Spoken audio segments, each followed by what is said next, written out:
మతోన్మాద బీజేపీతో దేశ సమగ్రతకు ముప్పు పొంచి ఉందన్నారు మంత్రి తుమ్మల నాగేశ్వరరావు. ప్రజాస్వామ్యానికి విఘాతం కలిగిస్తున్న పార్టీలకు బుద్ధి చెప్పాలన్నారు. మహబూబాబాద్లో సిపిఐ ఆధ్వర్యంలో నిర్వహించిన నియోజకవర్గ స్థాయి సమావేశంలో పాల్గొన్నారు మంత్రి. ప్రాజెక్టులను, వ్యవస్థలను బీఆర్ఎస్ నిర్వీర్యం చేసిందన్నారు. బీఆర్ఎస్ అనాలోచిత నిర్ణయాలతో స్కీములు స్కామ్లయ్యాయని విమర్శించారు. పోడు భూములకు పట్టాలు, జాతీయ రహదారులు, నియోజకవర్గ అభివృద్ధికి బలరాం నాయక్ ను గెలిపించాలని కోరారు మంత్రి తుమ్మల. మతాల పరంగా, ప్రాంతాల పరంగా, కులాల పరంగా రెచ్చగొట్టి వాళ్ళ రాజకీయ పబ్బం కోసం, అధికారం కోసం, అవకాశాల కోసం ఈ దేశ యొక్క సార్వభౌమాధికారాన్ని, సమైక్యతను, సమగ్రతను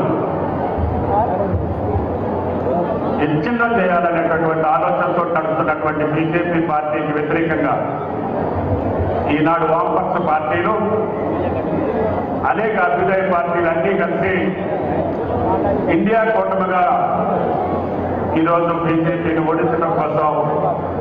కాబట్టి ఆయన మాటకి విలువ ఉంటుంది. ఆయన చెప్పేటటువంటి సూచనని ఈ ప్రభుత్వం తీసుకుంటుంది.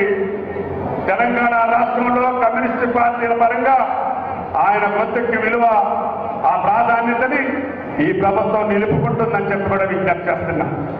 అందుకని ఈ రోజున సిపిఐ పార్టీ సహకారంతో మహబూబాబాద్ నియోజకవర్గం పార్లమెంట్ సభ్యుడిగా బలరాం నాయక్ గారి విజయంలో మీదే ప్రధాన భూమిక అని చెప్పి సందర్భంగా మనం చేస్తున్నాం. కేసీఆర్ గారిని కూడా మట్టు పెట్టినటువంటి గడ్డ ఈ తెలంగాణ గడ్డ అని చెప్పి ఈ సందర్భంగా మనం చేస్తున్నాం.